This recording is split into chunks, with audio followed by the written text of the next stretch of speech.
Olá pessoal, sejam bem-vindos à nossa aula número 12. Falaremos hoje então sobre gestão no ambiente organizacional. Só para lembrar vocês aí mais uma vez do nosso cronograma e também sobre a divisão das aulas, né? Esta aula vai ter uma continuidade para a gente poder abordar esse assunto com uma maior profundidade.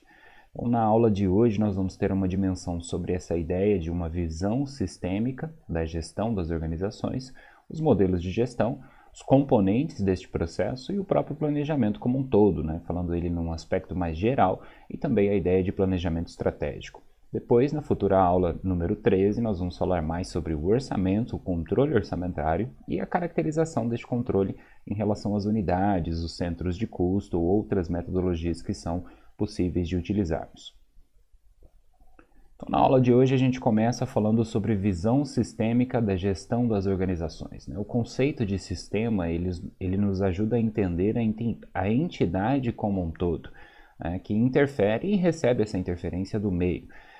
Existem muitas definições dependendo da abordagem que se faz, mas o mais comum é dizer que existem sistemas abertos e fechados, ou ainda classificação como sistemas estáticos, dinâmicos e homeostáticos, né, que seria o correto de afirmarmos aqui. Sistemas fechados, em resumo, são aqueles que não interagem com o seu ambiente. As interações que são observadas nele ocorrem apenas entre as partes internas, né, os elementos que os compõem. Um exemplo muito simples é um próprio relógio, né? Independente se você sai com um relógio para a rua ou se você está com um relógio dentro de casa, por exemplo, se tem sol, se está nublado, o ambiente externo não interfere no marcador de horas. É isso que se resume um sistema fechado. Os sistemas abertos, ao contrário disso, são aqueles que vão ter essa interação, essa troca de informação, né, com o próprio ambiente, em relação à ideia de receber e transmitir informação, energia ou até mesmo produtos. Uma organização como nós conhecemos, seja ela com ou sem fins lucrativos, é um exemplo disso. O próprio ser humano é um outro exemplo muito simples e fácil de se lembrar. A visão sistêmica da gestão das organizações ainda faz essa abordagem para tentar catalogar ou separar esses tipos de sistemas, né? O primeiro deles é o estático, que são aqueles sistemas que não ocorrem em eventos, ou seja, durante determinado tempo não se observa uma alteração em nenhuma das suas chamadas propriedades estruturais. Esse termo ele surge como um contraponto para alguns dos problemas relacionados principalmente à engenharia, né? Como uma alternativa aos sistemas que se caracterizam pela contínua geração de energia. Os sistemas dinâmicos são aqueles que ocorrem em eventos que acabam por modificar de maneira periódica a própria estrutura e as características da parte ou das partes envolvidas ali, né? Os departamentos, como a gente chama, a estrutura dos elementos, né? A hierarquização, isso vem da ideia justamente dos sistemas dinâmicos. E os sistemas homeostáticos são sistemas estáveis, mas cujas partes ou elementos são dinâmicos, né? Ou seja, são sistemas que conseguem manter as suas propriedades relevantes, mesmo que ocorram mudanças significativas no seu ambiente. Uma outra característica desse tipo de sistema é que eles são imprevisíveis na questão dos resultados, né? O que é previsto em relação ao que ocorre. Esse conceito ele é mais utilizado com as ciências biológicas. Então, para nós aqui é importante lembrarmos o quê? As organizações são sistemas abertos, né, e poderíamos categorizá-las também como sistemas dinâmicos, porque possuem essa reestruturação constante. Então é importante que a gente entenda, né, e compreenda aqui que um sistema também pode fazer parte do outro. Um exemplo para a gente associar isso ao nosso dia a dia é justamente a própria Terra, que faz parte do sistema solar. Então, quando a gente vai compreendendo, né, e o sistema solar ele faz parte dos conjuntos de galáxias e assim sucessivamente. Então, os sistemas eles possuem um relacionamento que pode ser muito complexo. O mesmo vai acontecer para uma organização. Ela tem sido percebida como um sistema aberto justamente porque ela está nessa interação constante e necessita desse relacionamento, né? Como a gente chamou já os stakeholders, o governo, o mercado, os clientes, a comunidade, os fornecedores e todos aqueles que acabam de alguma maneira se envolvendo com aquela entidade.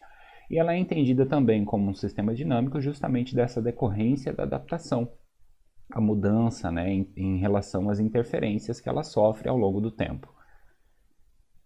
E quando a gente aborda o modelo de gestão, a gente está falando justamente sobre a própria maneira, né? A única maneira, ou a maneira individual que cada empresa administra os seus negócios. Então, ainda que quando esse processo por si não está formalizado, é perceptível quando se faz uma análise mais detalhada, né? Ou seja, isso se torna visível a partir do desenvolvimento das próprias ações daqueles que são responsáveis por controlar, por gerenciar essa entidade. Então, por trás dessas ações, existem ali crenças, valores e sentimentos dessas pessoas que estão presentes, direcionando para onde essa entidade está seguindo. Como a gente percebeu, o ser humano ele determina o comportamento da entidade, né? E vice-versa. Então, esse conjunto de elementos costuma ser chamado de filosofia da empresa, e ele determina o tamanho, complexidade, o próprio grau de formalização da própria estrutura organizacional. E é a partir desta filosofia que ocorre o processo de gestão. E o processo de gestão ele pode ser resumido basicamente em planejamento, execução e controle. Então, o modelo de gestão, né, e o seu correspondente método de controle ou formas de controle que vai ser escolhido, deve justamente proporcionar condições de disponibilizar informações que vão permitir aquela ideia de tomada de decisão. Existem muitas abordagens diferentes em relação a isso, a essas perspectivas de controle, e uma das propostas mais utilizadas é a ideia das alavancas de controle, né, apresentada por Simmons lá na década de 90 e tem sido reutilizada, readaptada, adequada de acordo com a realidade de cada organização. Essa teoria, em resumo, vai detalhar que existem duas grandes forças, né, duas grandes alavancas, os sistemas de crença e os sistemas interativos, que seriam as duas primeiras de controle, né, efetivamente, atuando na motivação e no compartilhamento da informação e do aprendizado. Eles acabam por impactar diretamente o aspecto de crescimento, né? Então, quanto maior ali a ideia ou a energia proposta para aquele sistema, para aquela organização, em tese seria maior o seu propósito de crescimento. E os sistemas de restrições, que são aqueles que a gente também chama de controle, de certa maneira, de diagnóstico, de avaliação, eles são usados justamente para limitar o comportamento de risco e para focar a alocação racional de recursos, de acordo com a abordagem que a gente viu ao longo das teorias, né? Então, se eu vou fazer isso por meio de uma abordagem de recursos, se eu vou fazer isso baseado na ideia das teorias psicológicas, da teoria da instituição e assim sucessivamente.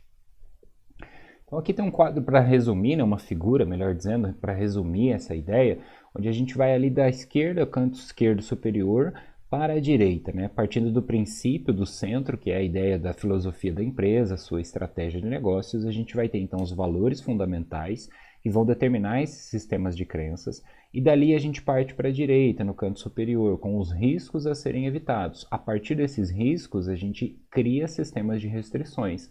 E coletivamente a isso, ou conjuntamente a isso, melhor dizendo, a gente observa as variáveis que afetam o desempenho. Então a gente cria sistemas de diagnóstico de controle. E a partir daí a gente ainda fica com algumas circunstâncias que são incertezas estratégicas, né? Aquilo que a empresa de certa maneira não controla, e ela então tenta criar sistemas mais interativos de controle, para tentar avaliar possibilidades, trabalhar com cenários simulados e outras circunstâncias assim, né, para, dentre todas as hipóteses, estar sempre preparada, né, e adaptada ali às condições necessárias. Então, a gente vê que esses 4 pilares, ou essas bases aí, elas partem justamente dessa ideia dos sistemas que vão surgir de acordo com a própria estratégia de negócio da empresa, ou seja, a sua filosofia. E como eu expliquei para vocês, a filosofia é baseada no comportamento humano, né? No conjunto de crenças que aquele indivíduo carrega para dentro da organização, seja ele o sócio proprietário, o gerente, o operador, enfim, em qualquer nível. Tá? Então, tudo isso é uma coisa que acontece de maneira conjunta sempre, por isso que nós estamos aprofundando desta maneira, né, o nosso estudo.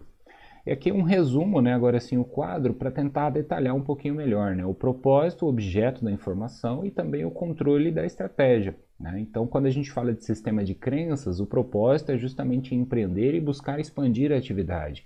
E a sua visão, né, a chamada visão de empresa, é o objeto da informação que nós vamos discutir. E aí a ideia é justamente a criação de uma perspectiva, né? Eu uso o controle justamente para alcançar isso, para ter uma perspectiva, trazer isso para um aspecto mais real.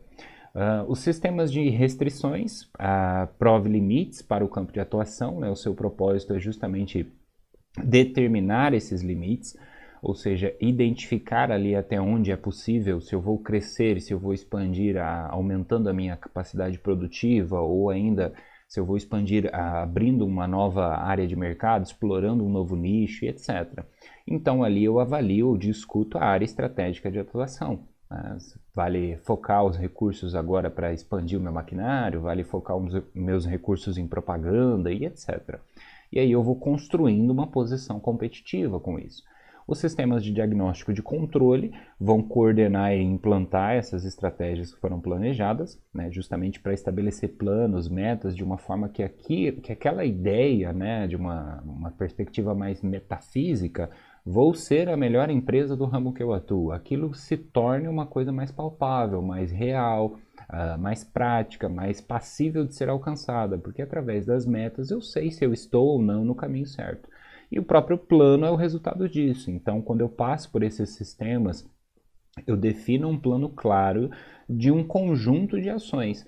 E aí os sistemas interativos de controle vão organizar essas ações, né? Primeiro, estimulando e guiando essas estratégias por ordem de prioridade, vão trabalhar com as incertezas, as probabilidades, as hipóteses pelas quais a empresa pode passar, e aí a partir disso eu crio um padrão de ação, né? Como reagir em determinadas circunstâncias, qual é o tratamento que todo cliente meu deve receber e uma série de outras coisas que surge daí. Aqui eu trouxe um resumo rápido dos componentes do processo de gestão, que é um dos últimos tópicos que nós veremos nessa aula, para resumir o conceito como um todo, né? Então, essa figura ela nos ajuda a perceber como estão entrelaçadas essas grandes áreas. Quando a gente fala de controles cibernéticos, nós estamos falando do orçamento, né, a partir de controles financeiros e não financeiros, e os híbridos. São justamente aqueles sistemas que se baseiam nesses dois tipos de informação. A gente vai ter anexo a isso a ideia do planejamento, partindo daquele princípio que nós vimos, né? E esse planejamento ele parte da premissa de que seja de longo prazo, tá? Então ele vai passar pelo processo operacional que vai sempre estar ali meio que um pé no planejamento e outro nesses controles para ser observado se está realmente sendo executado aquilo que foi compromissado, digamos assim. E aí no meio a gente tem os controles administrativos, né, com a governança, com a estrutura, com as políticas. Ali no canto ainda inferior a gente vai ter os controles socio-ideológicos, que vão ser a base para a definição aí do que é a empresa no sentido de sua própria identidade e da comunidade que ela pertence, né? Então a cultura da cidade faz diferença, os valores das pessoas daquela cidade faz muita diferença para a forma de agir da empresa, o grupo, né, o segmento, digamos assim, que ela faz parte também define aí como ela vai executar as suas atividades. E no canto direito a gente vai ter então o aspecto de remuneração e recompensas, que é de acordo com o desempenho organizacional.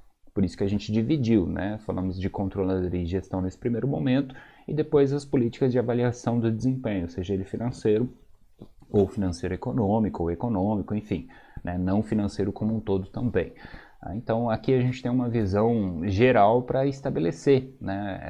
Partindo desses princípios e criar aí a nossa definição de quais seriam os elementos mínimos para executar um bom processo de gestão. Então, o conceito é planejamento, execução e controle, né? E a visão de como direcionar esse processo depende justamente do indivíduo. Então, na verdade, as estratégias definidas, né, ou a estratégia definida pela entidade é que vai preparar essa sua organização para uma abordagem mais de longo prazo, né? Ela vai ser traduzida justamente pelos processos de planejamento, que é aquilo que eu comentei com vocês. A gente traz para uma realidade mais física, né? Mais palpável, praticável. Então a ideia é justamente estabelecer isso tudo no papel, todo o planejamento de acordo com as filosofias e a partir daí construir um planejamento mais operacional. Então o planejamento ele tem três grandes bases, né? Primeiro, direcionar os esforços e o comportamento através justamente dessas metas e padrões. Estabelecer a clareza do que é esperado, né? Reduzindo aí ao máximo a ideia de ambiguidade ou da possibilidade de interpretação em alguns casos também, justamente para definir e delimitar esses limites de comportamento e contribuir justamente para o aumento da congruência, né? Ou a afinidade ou a harmonia entre a organização e os seus indivíduos. Então, os seus componentes são os planos de ação táticos e o próprio planejamento de longo prazo. Os controles cibernéticos que nós vimos anteriormente possuem 5 características básicas. possibilitar a quantificação desses fenômenos, né, a forma como nós vamos organizar a informação. Eles vão corresponder aos padrões de performance ou metas, então a partir dali eu consigo fazer análises para justamente providenciar esse feedback e análise de variâncias também, que ou são situações ali hipotéticas, né, mecanismos que eu adapto de acordo com a realidade da empresa que eu estou gerenciando, e a própria premissa de modificar esses comportamentos ou atividades. Então, se eu percebo que o resultado não está de acordo, eu consigo fazer um novo parâmetro para definir esses novos comportamentos ou atividades.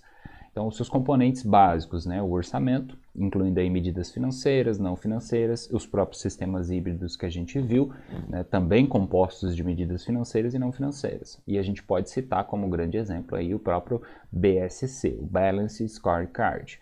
A recompensa e benefícios, que foi outro tópico que a gente viu, são aqueles mecanismos financeiros e não financeiros utilizados aí para motivação dos grupos, das pessoas, enfim, de acordo com as suas atividades e competências. Então, numa visão geral, a gente pode adotar esse conceito justamente como a implantação de novos programas, de um processo revolutivo, né? E isso tudo vai partir justamente desses controles cibernéticos. A gente chama assim por quê? Porque é justamente o uso da tecnologia a favor da gestão organizacional. A gente vai ter também os próprios sistemas administrativos, né? São compostos da estrutura organizacional, da governança e da política e dos procedimentos. Então, em resumo, a governança vai trazer a accountability, que a gente também já estudou, né? A partir justamente desses processos contínuos do tratamento da informação, seja pela contabilidade ou simplesmente pela ideia da prestação de contas. E as políticas e procedimentos vão justamente estabelecer as tarefas necessárias para que aquela estrutura organizacional funcione, né? As atitudes que se espera, os resultados que se objetiva e etc. A cultura, que a gente também detalhou ali um pouquinho, corresponde aos controles, então socioideológicos, que eu expliquei para vocês. Faz muita diferença discutir a realidade de uma empresa numa cidade e em outra cidade, pelo menos no Brasil, né? A gente tem esse padrão no processo de gestão, porque a cultura é muito variada, ela é muito ampla. Então, dentro de todo esse conjunto, desse chamado arcabouço, o processo de planejamento e controle fica estabelecido justamente para trazer esses impactos no comportamento de indivíduos, né, de grupos. E aí o desempenho da organização acontece como um todo. Então, a gente pode trabalhar individualmente, por setores, a gente pode trabalhar como a organização de um modo único, mas numa visão geral a gente sempre vai estar trabalhando com o indivíduo, né? Porque é o ser humano que executa o trabalho. E aí, resumindo aquilo que a gente já vem discutindo aí desde o início, né, para fechar o raciocínio da nossa aula, a gente vai ter a filosofia empresarial, que alinhada ali ao que a empresa se propõe, né, o negócio da organização, vão definir então lá em cima a visão e a missão. A partir disso, a gente cria os objetivos de longo prazo, utilizando, por exemplo, a técnica do BSC. E do BSC, a gente vai levar em consideração, então, ambiente externo e ambiente interno, ao mesmo tempo em que nós consideramos as estratégias a serem adotadas. Dessas estratégias são definidos projetos, esses projetos eles são executados através de planos operacionais de longo prazo e que são baseados no próprio orçamento, né, e o controle orçamentário como um fluxo e refluxo. Então, a gente vai ter uma visão geral do negócio e dos seus componentes aplicados a um sistema mais prático, por exemplo. Para finalizar, o planejamento em geral e o estratégico em particular significa apenas resumir o seguinte: olha, planejar é decidir de forma antecipada. Então, em alguma dimensão, todas as organizações realizam esse processo, né? O que muda é se isso é formal, se isso não é, enfim. E aí a gente tem que levar em consideração, né, os cenários que eu citei ali, ambiente externo, mostra justamente como a entidade percebe o seu mundo, sua delimitação, seus riscos, ameaças. O ambiente interno é justamente o olhar para a sua própria estrutura, seus recursos, seus colaboradores, o chamado capital intelectual. E aí a gente tem também que considerar a carteira de projetos de investimentos, que apresenta ali os próprios projetos elaborados, né, para entender dentro desse contexto do planejamento o que a empresa decide implementar ou não. A aprovação desses projetos e a sua correspondente implementação dependem dos dois cenários anteriores, é importante a gente lembrar disso. Então vai variar de acordo com a realidade da empresa, o ambiente externo em que ela está inserida e o ambiente interno que ela criou. E aqui a gente cita o papel da controladoria como fundamental justamente para observar a viabilidade econômica desses projetos, né? Ofertar aí um apoio consultivo para as diferentes áreas dessa organização. As estratégias, também citadas na figura anterior, decorrem justamente dessa análise integrada da entidade. Então, a gente precisa utilizar uma estratégia adequada para definir como alocar esses recursos que nós temos à nossa disposição para atingir os objetivos de acordo com as prioridades. E tudo de uma maneira interlaçada, harmoniosa, né, que funcione. Os planos operacionais de longo prazo, acredito que todo mundo consegue lembrar, né, dos níveis que a gente tem, e quando a gente está falando aqui de longo prazo, nós falamos do aspecto estratégico. Então, basicamente, as decisões vão ser vistas nas demonstrações contábeis, né? A gente vai conseguir observar. Então, por exemplo, se eu tenho um balanço, uma DRE, uma DFC, eu vou conseguir entender se aquilo que eu estou planejando está acontecendo. As políticas e procedimentos vão definir, então, os guias ali básicos para o dia a dia, o processo de tomada de decisão repetitiva, que a gente chama. Então, se eu tenho um novo colaborador, ele recebe treinamento?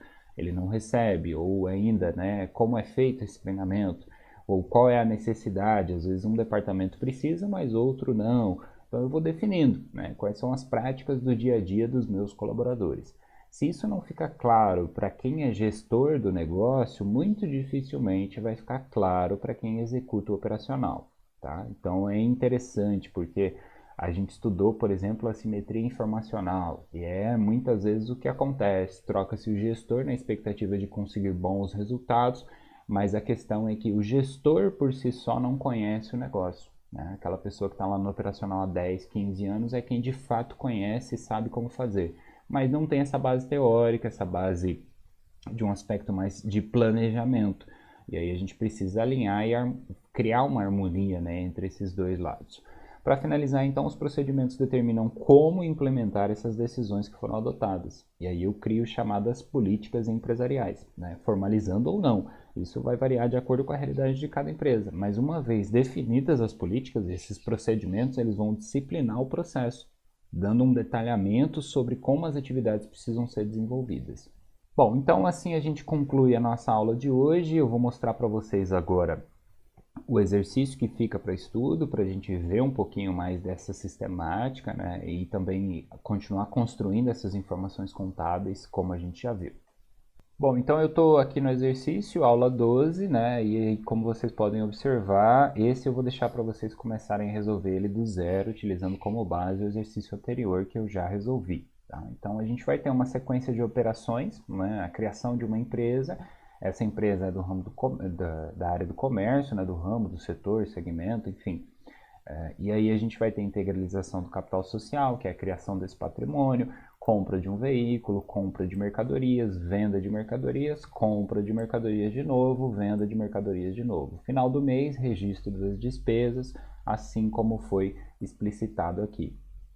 Tá? E a partir daí, vale destacar que muda um detalhezinho, né? O controle de estoque nesse segundo aqui, ele é feito pelo PEPs, primeiro que entra, primeiro que sai, mas a ideia geral é a mesma, apresentar o livro diário, razão, balanço e DRE. Caso alguém tenha dificuldade em relembrar aí o método do PEPs, entre em contato comigo, tira as dúvidas e a gente vai conversando. Depois eu vou fazer uma correção com vocês na nossa próxima aula desse exercício, para a gente poder discutir aí os principais elementos. E aqui na segunda página, daí as mesmas questões, tá? Para manter aquela linha de raciocínio. Então, primeiro, onde é que eu encontro o lucro líquido da empresa? Como já vimos aí na DRE. Margem de contribuição unitária. Preciso estar atento, porque se eu estou utilizando um método de controle, ele influencia no meu CMV. E se ele influencia no meu CMV, eu preciso observar que margem de contribuição unitária também pode variar. Tá? Então eu deixei separado de novo as duas operações, né, que é para caso vocês tenham dúvida desse processo, etapa por etapa, mesmo esquema daquela planilha anterior, só para a gente poder ir entendendo e detalhando essa informação. Depois uma DRE, né, com base aí, uma projeção, melhor dizendo, né, com base na DRE, e 4, o cálculo do ponto de equilíbrio, mais uma vez, ponto de equilíbrio contábil, então custo fixo dividido pela margem de contribuição, e depois faturamento dividido pelo preço de venda. Né? Lembrando que a primeira fórmula é para encontrar o ponto de equilíbrio em valores monetários, ou seja, em faturamento, e depois em quantidade. Bacana? E por fim, questão número 5, que é aquela ideia do relatório gerencial. Então, basicamente, você faz uma descrição da empresa, uma avaliação dos resultados obtidos, aquelas circunstâncias que mais te chamam a atenção, de acordo com o seu próprio olhar realmente. E depois faz um detalhamento das questões que são apresentadas, tópicos 2, 3 e 4. Né? Só puxa eles para baixo lá e você vai ver que com essas informações você consegue montar uma orientação, você consegue fazer uma consideração em relação ao desempenho da empresa naquele período. E aí agora, como a gente vai para a segunda atividade nesse sentido, né, o segundo exercício sequencial, é interessante que vocês comparem a primeira empresa com a segunda, por exemplo, e façam uma análise assim de cabeça mesmo, com informações que por enquanto ainda são meio superficiais, mas a gente já consegue fazer uma leitura.